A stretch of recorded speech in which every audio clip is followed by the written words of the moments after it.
asking yourself, where the hell's Poway? Yeah, I'm It's kind of that way for a bit. You keep driving north. You just keep driving until all the roads stop. And go back. Uh-oh. You compose these songs? Yeah, those are my songs. We generally play an act of a bunch of covers. he's a little bit country. I'm a little rock and roll. This is about possibilities. It's called You Might Be. You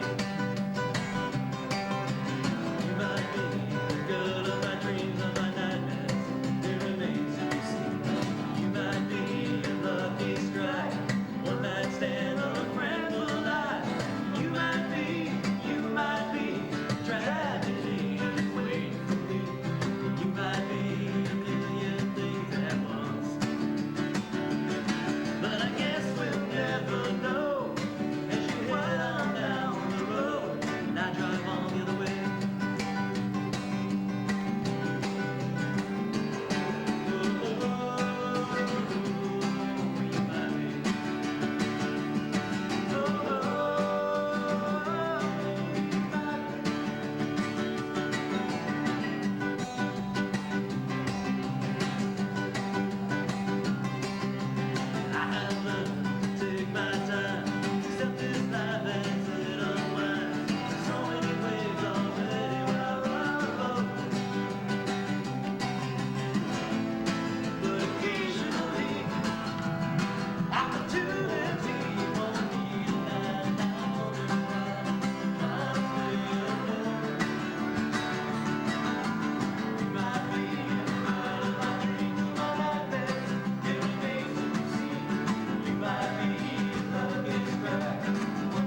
you know. Sounds like a Steve Miller song.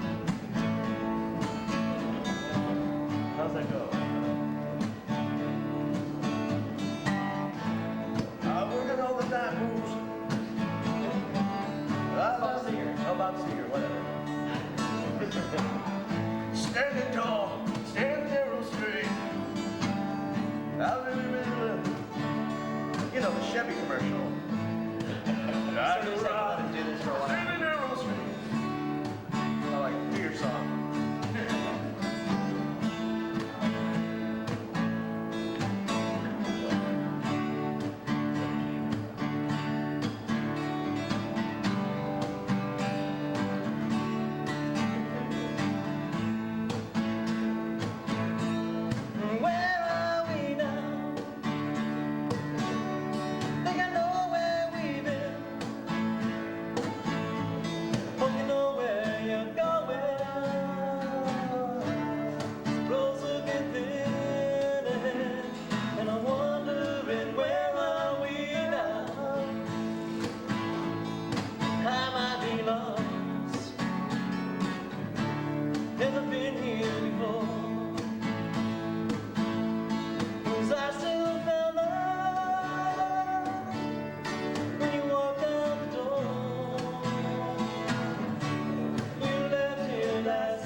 alone.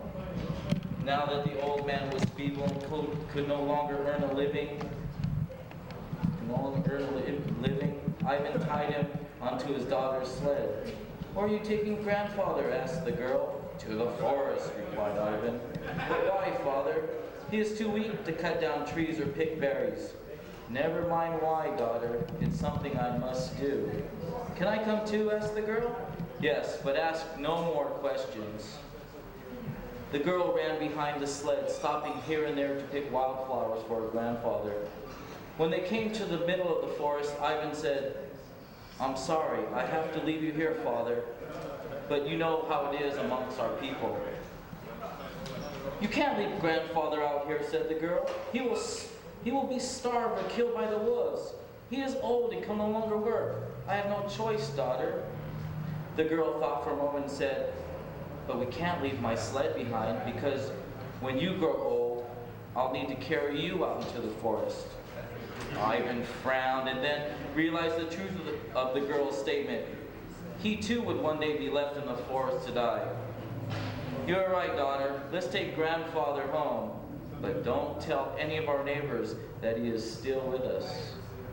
They hid the old man in the back room and kept his existence a great secret. But soon afterwards, a terrible famine swept the land. Food became scarce and people grew hungry. Ivan had less and less to take to his aged father, but the old man did not complain. The famine continued, and the villagers ate the last wheat and rye. They even ate the seed grain and had nothing to plant in the spring. There was no hope of survival. Ivan took his old father a small piece of hard bread and told him that the people were starving. "Nonsense," said grandfather. "Take the straw roof from the barn and thrash it well. You will find that there is more than a handful of grain left in the thatch. Plant the grain, and you will have a healthy crop." Ivan did as he was told and soon had a fine crop of rye. The villagers were grateful and asked him where he got such excellent advice. "From my father, a wise man indeed." "But your father's dead," said one from the village. "Grandfather is not dead," explained Ivan's daughter. "We have hidden him, but not his wisdom. Grandfather has saved all of our lives." So grandfather came out of hiding, and from time forth, he was the most celebrated grandfather in all the village.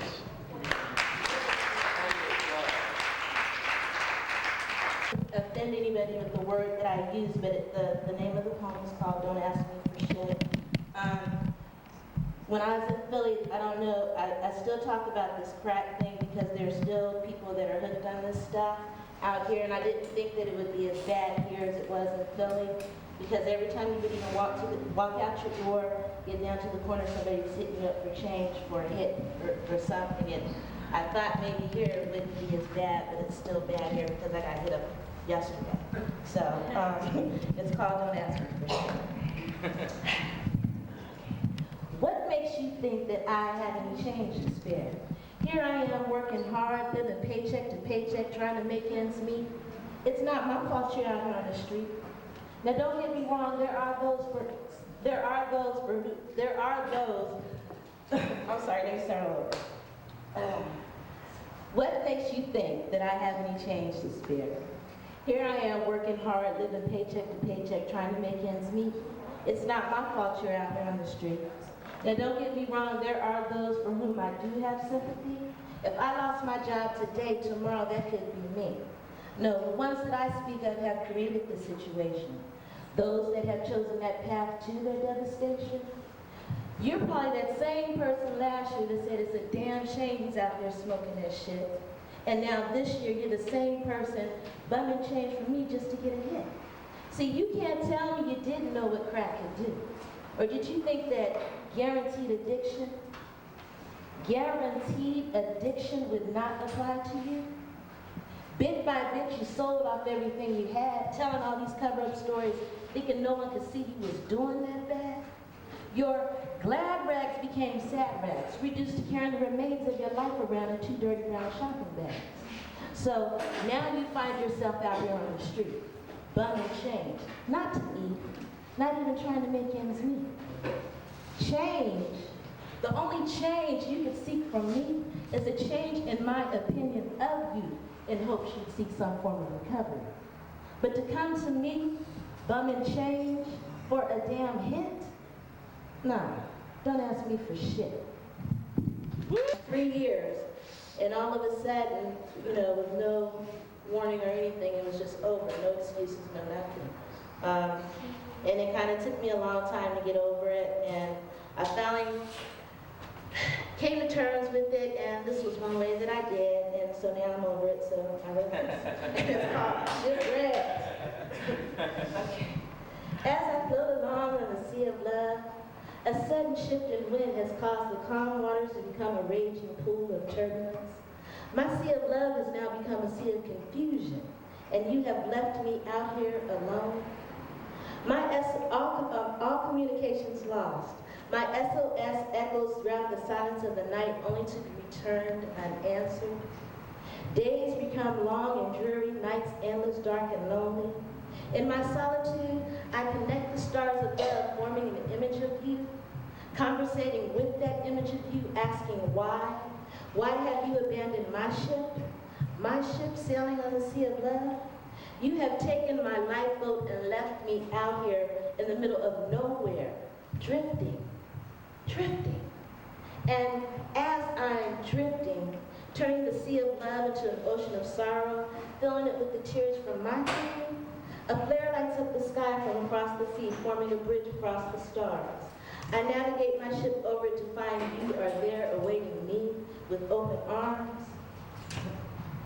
And as I pass you by, I blow a kiss and wave goodbye. For all the anguish you have put me through, you can now sail out here alone. Shipwrecked. So he's trying to get Michael, aka World Be Free. And he inspired me to write a little differently. When I first came out, when I started reading him the stuff that I had written, it kind of like had a hard edge, and maybe that's because, that's how I was living and feeling. And it's not a negative criticism that he gave me, but I can understand where he's coming from. Because I did write about a lot of negative stuff, but I thought it was in a positive way. So he wanted me to get a little softer with my stuff. So that the things that I got like a lot of these books. But so, anyways, okay. He inspired me to write this, and it's called Rhythm and Blues. And here it goes. And this is the first time I ever read this, and this is going to be a big surprise for him, but he blew it. Okay. One lonely note kept playing in my heart, repetitiously playing one sound, arranged with lyrics about a life and men that did me wrong. Reminiscent to an old Muddy Waters tune, kept playing my blues over and over again. I need to find the rhythm to play these blues away. Rhythm defines a positive flow of forward movement.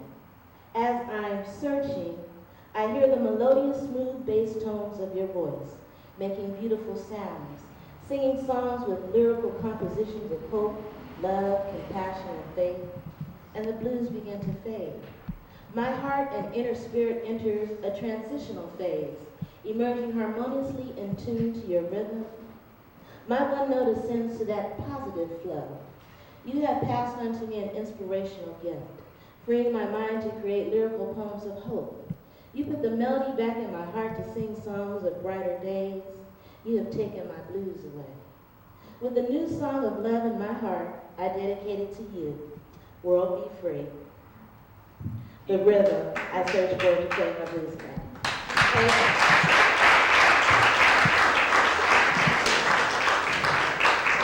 He missed out, didn't he?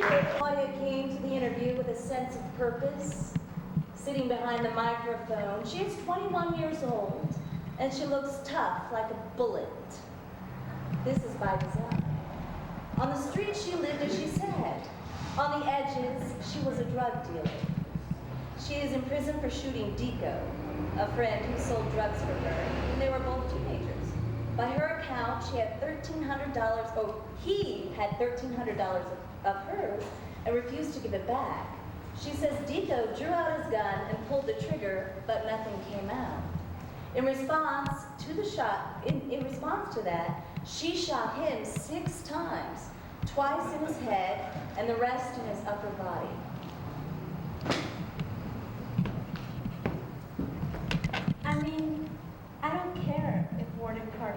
about this. I don't care. I mean, right is right and wrong is wrong.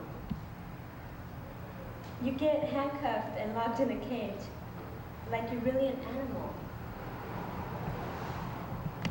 Since he, Warden Carter, has been here, you get 3 showers a week. Now, what if a woman is menstruating? 3 showers. What is that? And then if the shower happens to fall on a day of a holiday, you can't come and take a shower.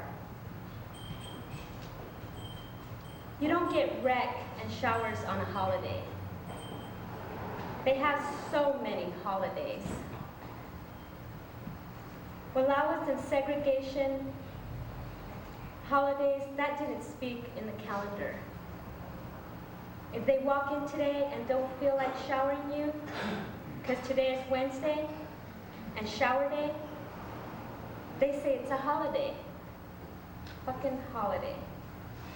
And you look on your calendar or hollow out the window, because you see the general population. Because you see the general population on a working schedule. And you ask them, is it a holiday? And they say no. The officers say, it doesn't matter. I say it's a holiday, motherfucker.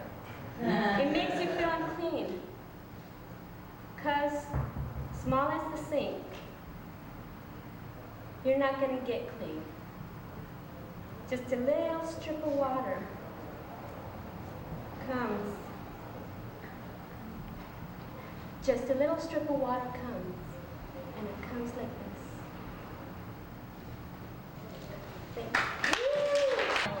I'm part of a poetry group that's sort of based in New York City called The Unbearables, and we sort of don't make a living by satirizing things. And right now it's Robert Frost who's sort of on the hot seat, and particularly his poem, Stopping by Woods on a Snowy Evening. So I'm going to read Stopping by Woods on a Snowy Evening just to refresh y'all's memory of what that actually sounds like, and then I'll read my version of it. Stopping by woods on a snowy evening. Whose woods these are, I think I know. His house is in the village, though. He will not see me stopping here to watch his woods fill up with snow. My little horse must think it queer to stop without a farmhouse near, between the woods and frozen lake, the darkest evening of the year. He gives his harness bells a shake to ask if there was some mistake. The only other sounds the sweep of easy wind and downy flake. The woods are lovely, dark and deep, but I have promises to keep, and miles to go before I sleep, and miles to go before I sleep. Robert Frost. It's cold here. Okay. Well, this is Stopping by Woods on a Snowy Evening, as overheard in a bar at 2:30 a.m. All right. There are these woods, and there's this horse that wants to stop, so he stops real suddenly on the ice and throws the guy, the rider, you know, into a tree. And the guy breaks his collarbone. Now, that's not right. The horse doesn't want to stop. The guy wants to stop. The guy wants to stop, so he does, but they're not on ice or anything, so there's no sliding, even though they're in the middle of this frozen lake. Weird, I know. I guess he's a really good rider. It's night, I think. Yeah, snowy evening. I used to ride too, you know. I was pretty good. I could leap over things and all that shit. Tall buildings in a single bound. Yeah, can we have another round here? So this guy, yeah, tequila and 2 Dos Equis. And some matches. Okay, so there's this guy on a horse, you know, like that commercial they always show at Christmas where there's this chorus singing, easy for you, easy for you.